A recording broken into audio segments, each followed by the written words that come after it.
জান, কি হয়েছে তোমার? আরে বললো না, বাসায় পিঁপড়ার জ্বালায় থাকা যাচ্ছে না। আমার কাছে পিঁপড়া মারার একটা সহজ উপায় আছে। জান বেবি, তাড়াতাড়ি আমাকে বলো প্লিজ, প্লিজ, প্লিজ। তুমি চিনির মধ্যে লাল মরিচের গুঁড়া মিশিয়ে রাখবা। পিঁপড়াগুলো যখন চিনি খাবে তখন ওদের অনেক ঝাল লাগবে। তারপর পিঁপড়াগুলো পানি খাওয়ার জন্য পুকুরে গেলে সারা শরীর ভিজে যাবে। শরীর শুকানোর জন্য তারা আগুনের কাছে আসবে।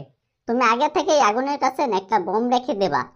যখন বোম ব্লাস্ট হবে তখন ওরা আহত হয়ে যাবে। পিঁপড়াগুলো আহত হয়ে হাসপাতালে ভর্তি হবে।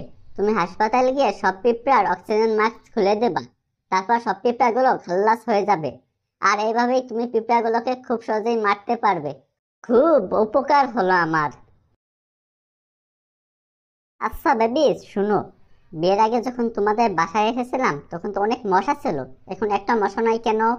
বেবি, কারণটা হলো মশা সব বুঝে গেছে। রক্তচোষার পার্মানেন্ট লোক চলে এসেছে। তাই ওদের এখানে থেকে কোনো লাভ নেই। তাই ওরা চলে গেছে। আর বেবি জানতা, আমার খুব পানি পিপাসা লেগেছে। এক বোতল পানি কিনে দাও। সো বেবি, তুমি কি তেঁতুল খাবে? তাহলে তাড়াতাড়ি আনো। তেঁতুলের নাম শুনেই আমার মুখে পানি চলে এসেছে। তাহলে ওই পানিতেই তোমার পিপাসা মিটিয়ে নাও। জান, আমাদের বিয়ে হলে আমরা সব কাজ দুজনে ভাগাভাগি করে করব। ওমা, তাই? আচ্ছা কেমন? এই ধরো, তুমি রান্না করবে, আমি খাবো। তুমি জামা কাপড় ধুবে, আমি পরবো। তুমি মশারি টানাবে, আমি ঘুমাবো। এই মেয়ে, তোমার নাম কি? ভাই আমাকে আপু বলে ডাকে। ও আচ্ছা, তুমি তার মানে সেই মেয়ে যার জন্য সবাই আমাকে দুলাভাই বলে ডাকে। তুমি কিসের সাবান ব্যবহার করো? আল জলিলের। তুমি কিসের আতর ব্যবহার করো? আল জলিলের। আচ্ছা বেবি, আল জলিল কি কোনো কোম্পানির নাম?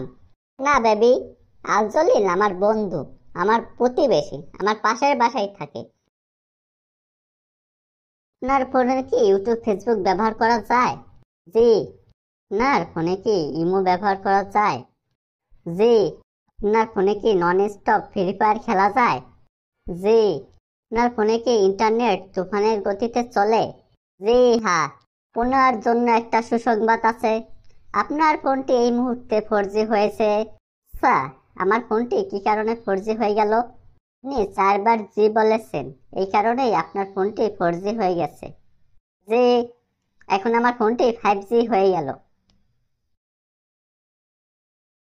ভাই আমাকে 1 লিটার দুধ দেন তো। নিন ভাই, 1 লিটার দুধ। ভাই দুধের দাম কত করে? নেই, 150 টাকা। আমি তো কালকে 100 টাকা করে নিলাম। তাহলে আজকে 150 টাকা হলো কিভাবে? ভাই, দুধের দাম বেড়েছে। যেভাবে দুধের দাম বেড়েছে, মনে হয় খুব শীঘ্রই একটা করা লাগবে। আচ্ছা মামা, আপনার দোকানে কি মোবাইল আছে? জি হ্যাঁ, ভালো মোবাইলও আছে, ভাঙ্গা মোবাইলও আছে। কোনটার দাম কত? একটা ভালো মোবাইলের দাম 20,000 টাকা, আর এবং একটা ভাঙ্গা মোবাইলের দাম অনলি 500 টাকা। আপনি কোনটা নিতে চাচ্ছেন? তাহলে আপনি আমাকে একটা ভালো মোবাইল ভেঙে দেন। বল্টু, তুমি তো অনেক ভালো ছবি আঁকতে পারো। হঠাৎ এই কথা বললেন? না, কালকে তোমাদের বাসায় গিয়েছিলাম, দেখলাম তোমার বিছানার পাশে একটা কুকুরের ছবি আঁকা। কি বলেন স্যার? আমার বিছানার পাশে এরকম কোনো ছবি নেই। আমার বিছানার পাশে শুধু একটা আয়না আছে। আচ্ছা বল্টু, বলো তো আমাদের শরীরে কয়টা কিডনি আছে? স্যার, 4টা। আরে অশিক্ষিত, কিছুই পারিস না, পড়ালেখা করিস না। আমাদের শরীরে মাত্র 2টা কিডনি থাকে। স্যার, আমার শরীরে যদি 2টা কিডনি থাকে এবং আপনার শরীরে যদি 2টা কিডনি থাকে তাহলে আমাদের শরীরে তো 4টে কিডনিই থাকবে।